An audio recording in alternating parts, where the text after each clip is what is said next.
अस्सलाम वालेकुम दोस्तों, उम्मीद है आप लोग सब खैरियत से होंगे।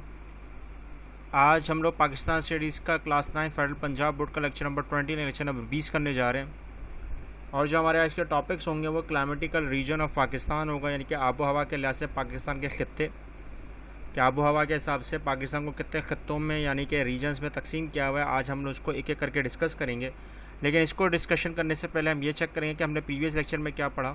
हमने प्रीवियस लेक्चर में जो अभी डिस्कशन की थी वो ये की थी कि क्लाइमेटिक कंडीशन ऑफ पाकिस्तान के पाकिस्तान के मौसमी हालात और आबो हवा के लिहाज से क्या हालात होते हैं वो हमने चेक किए। फिर रीजन ऑफ पाकिस्तान में टेम्परेचर यानी कि दर्जे हरारत के लिहाज से पाकिस्तान के इलाकों को तकसीम किया हुआ था, और उसी के हिसाब से जो मानसून बारिशें थी यानी कि रेनफॉल का जो सिस्टम था कि सर्दियों में और मानसूनी गर्मियों में मानसून का जो पूरा दर्जा हरारत के हिसाब से जो रेनफॉल होती है, बारिशें होती हैं, वो हमने चेक किया था। अगर आपने इन लेक्चर को नहीं सुना है या आपसे मिस हो गया है तो आप इस लेक्चर को ज़रूर देखें, और आपको अगर कोई चीज़ समझ में ना आए तो हमसे शेयर करें। आज के हिसाब से जो हमारा टॉपिक है वो है क्लाइमेटिकल रीजन ऑफ पाकिस्तान, यानी कि आबो हवा के लिहाज से पाकिस्तान के जो खित्ते हैं उसको किस तरह से डिस्ट्रीब्यूट किया हुआ है, हम उसको चेक करेंगे। लेकिन उससे पहले हम ये समझने की कोशिश करेंगे कि बर्री इलाके जो होते हैं, सब ट्रॉपिकल रीजन जो होते हैं जोग्राफिकल लिहाज से, वो क्लाइमेटिकल जोन यानी कि जहाँ पे आबो हवा का जो आपके एरियाज़ हैं यानी कि दुनिया के हिसाब से वो ट्रॉपिक्स जिनका लैटिट्यूड 23 डिग्री पर होता है और 27 के आसपास पे होता है, ट्रॉपिक ऑफ कैंसर और ट्रॉपिक ऑफ कैप्रिकॉर्न के हिसाब से, और वहाँ का टेम्परेचर नॉर्मली 35 डिग्री से 66 डिग्री सेल्सियस तक रहता है और एवरेज 33 है। तो इन नॉर्थ और साउथ ऑफ इक्वेटर को हम लोग क्या बोलते हैं, सब ट्रॉपिकल रीजन्स। अब ये एक सिंपल सी ज्योग्राफिकली मिसाल है जो मैंने आपको दी है, लेकिन इसको अगर आपकी गहराई में जाकर आपको समझना है तो आपने रिसर्च आप कर सकते हैं, क्योंकि ये वो इक्वेटर लाइंस हैं, ख़त इस्तिवा की लाइंस हैं, जिसमें दुनिया को तकसीम करके 4 हिस्सों में बांटा हुआ है। इसमें नॉर्थ, साउथ, ईस्ट, वेस्ट है, ठीक है ना। उसी के हिसाब से लैटिट्यूड और लॉन्गिट्यूड का पूरा तनासुब आपके पास आता है। तो अब इसको समझने के बाद अगर नोट करा हो तो हमारे पास एक रीज़न आता है। तो अब वो रीज़न्स जिसके लिहाज से पाकिस्तान को 4 खित्तों में तकसीम किया हुआ है, ठीक है, वो क्यों किया हुआ है, क्या वजह है? वो इसलिए क्योंकि मैं आपको पहले ही बता चुका हूँ, mountain, plateaus, plains, desert and coastal areas. अब इसी के हिसाब से चारों रीजन के हिसाब से हम लोग देखेंगे कि क्या क्या होता है, कैसे हाईलैंड्स पे यानी कि माउंटेन एरियाज़ में। अब पाकिस्तान के माउंटेन एरियाज़ जो होते हैं वो हिमालय से शुरू होते हैं, ठीक है ना, हिमालय से शुरू हुए और नॉर्थ वेस्ट फ्रंटियर्स होते हुए चित्राल, सवात जो हमने डिस्कशन की। फिर उसी के बाद वजिस्तान, सोहाब, लोरालई, और फिर बलूचिस्तान के कोयटा, सारवा, मकरान और जलावन में हम लोग आ गए थे। अब ये सारे इलाके जो है ये आपके माउंटेन रीजन्स में हैं, और यहाँ पर मैंने आपको पहले ही समझाया था कि यहाँ पे सर्दी का तनासुब ज़्यादा है।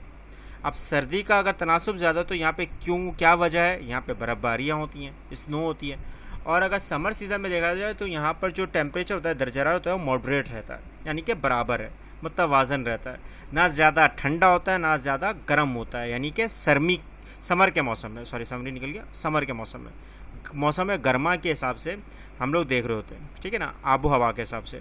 और फिर अगर सर्दियों का जैसे ही वहाँ पर निसाब बढ़ना शुरू होता है तो मैंने आपको बता दी भी था कि फ़ौरन ऑटम आता है और ऑटम से स्प्रिंग आता है।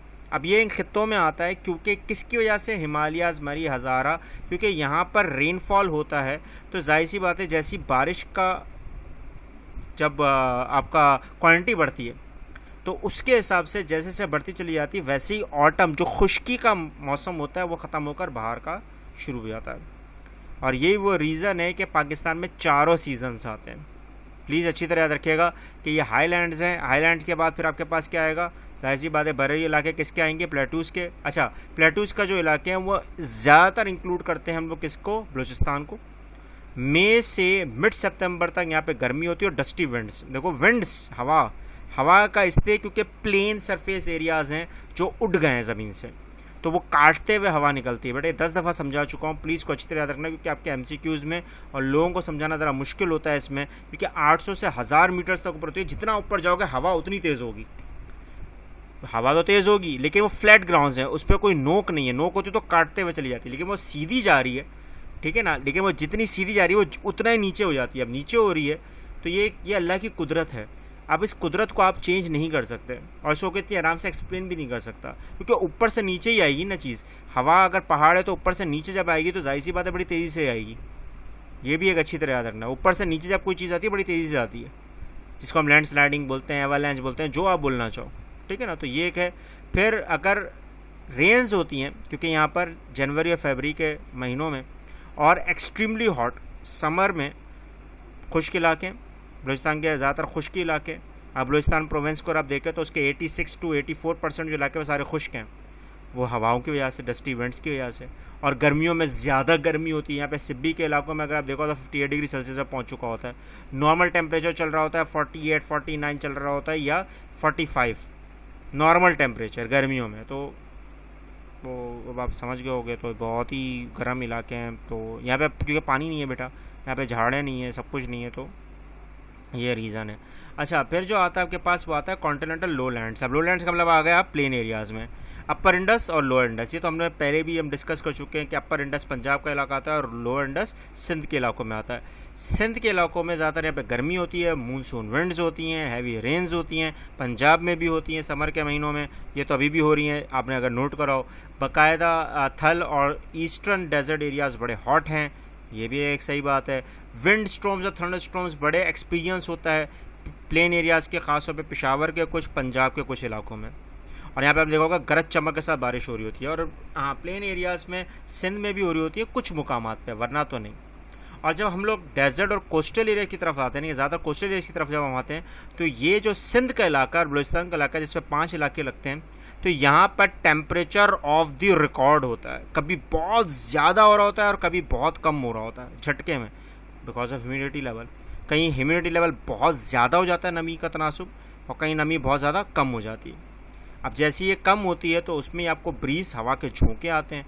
अब समंदर के जब गर्मियों का टाइम होता है, ज़रा याद रखना, मैं आपको एक मिसाल दे रहा हूँ। जब गर्मियों के टाइम पे आप समंदर के किनारे पे जाते हो और जब वहाँ पे हवा चलती है तो सॉरी अल्फाज गलत है, लेकिन समझाने के लिहाज से समझा रहा हूँ कि जैसी हवा जैसी आपका चेहरे पे वो एक हवा आके टकराती है, तो ऐसा लगता है कोई आपको कस के गरम गरम कोई तमाचे मार रहा है, सही वाले। कभी नोट करना, ऐसा लग रहा होता है ऐसा मुंह पे कोई टिका रहा है, सही। तो ये अल्फाज गलत हैं, लेकिन समझाने के लिए ऐसा समझा रहा हूँ, कभी आप नोट कीजिएगा, ये बहुत ज़्यादा है। जब समंदर के इलाकों में डिफेंस एरियाज़, या जैसे आप पंजाब चौरंगी के इलाकों से होते हुए निकल रहे होते हैं और वहाँ पे गर्मी उरूज पर होती है, तो जब जैसे ही हम लोग वहाँ से गुजरते हैं, तो मैं क्योंकि एक्सपीरियंस कर चुका हूँ वहाँ पर, हमेशा एक्सपीरियंस करता हूँ, चाहे बस में जाऊँ, चाहे गाड़ी में जाऊँ, चाहे मोटरसाइकिल पर जाऊँ, ऐसा हवा उफ पता चल रहा होता है कि कितनी गर्मी है, चुभन वाली, ठीक है ना। तो ये है। तो बाकी 32 डिग्री सेल्सियस नॉर्मल है, इससे बढ़ता भी, इससे कम भी होता है, लेकिन मैक्सिमम जो कम जाता है वो 15 to 12 डिग्री तक जाता है, इससे ज़्यादा नीचे नहीं जाता। बहुत ऐसा कम हुआ है कि कराची के इलाकों में या बलूचिस्तान के इलाकों में 4 डिग्री तक गया हो, बहुत कम है, ये बहुत कम टाइम हुआ है। वरना तो नॉर्मल टेम्परेचर जो हमेशा रहा है वो 32 डिग्री सेल्सियस तो रह ही रहा है, ठीक है बेटा। प्लस हॉटेस्ट मंथ्स होते हैं लसबेला के इलाकों के, अगर आप शुरू हो जाएं, चाहे वो कोस्टल एरियाज़ के लसबले का इलाका था, कराची का आ जाए, या बलूचिस्तान के इलाकों में आ जाए, जवार, पसनी या ग्वादर का इलाका आ जाए, यहाँ पर बहुत अशद गर्मी होती है, बहुत अशद गर्मी होती है, ठीक है ना, क्योंकि ह्यूमिडिटी लेवल बहुत ज़्यादा है। जहाँ नमी ज़्यादा होगी वहाँ गर्मी ज़्यादा होगी, ये कन्फर्म बात है, ये एक अल्लाह की कुदरत है, क्योंकि पानी जहाँ ज़्यादा होता है वहाँ आप गर्मी मार दो, गर्म इलाके हैं, ये एक हकीकत है, इससे आप डिनाई नहीं कर सकते, ठीक है। और फिर वेस्टर्न पार्ट के इलाकों में बहुत ज़्यादा रेनफॉल होता है। अब रेनफॉल क्यों होता है?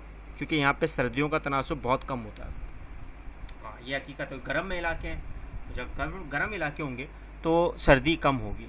और आपने अगर नोट कराओ, कराची, जवार, ग्वादर, पसनी, इन इलाकों में बहुत कम सर्दी रुकती है, ज़्यादातर 1 महीना या 1.5 महीने के लिए सर्दी होती है और फिर जो गर्मियाँ शुरू होती हैं दोबारा। तो ये एक है, क्योंकि ये समंदरी इलाके हैं बेटा, समंदरी इलाकों पे हमेशा याद रखना गर्मी या गर्म का तनासुब ज़्यादा होगा, बिकॉज ऑफ ह्यूमिडिटी। यहाँ पे एयर प्रेशर कम है, एयर प्रेशर उस वक्त ज़्यादा है कि जब समंदर के बिल्कुल किनारों पे पहुँचते हैं, ठीक है, जहाँ से हवाएं तेज़ निकलती हैं। हवा का तनासुब अगर बलूचिस्तान से और पंजाब से तेज़ आता है तो यहाँ से और तेज़ी से निकल जाती हैं, तो यहाँ बारिश कम होती है, ठीक है ना, कि हवा बहुत तेज़ी से जाती है नीचे की तरफ से। प्लस सबसे अहम बात, यहाँ पे झोंके जो हैं, हवा के झोंके जो हैं वो बहुत तेज़ी से आते हैं, वक्तन फ़वक्तन चलते रहते हैं, ठीक है ना। हवा, विंड, डस्टी विंड्स वो कम है, ब्रीज ज़्यादा है, ठीक है। तो ये इसको अच्छी तरह याद रखना है, ठीक है। प्लस एक और बात, पोल्यूशन लेवल यहाँ पे बहुत ज़्यादा है। पोल्यूशन लेवल क्यों ज़्यादा है?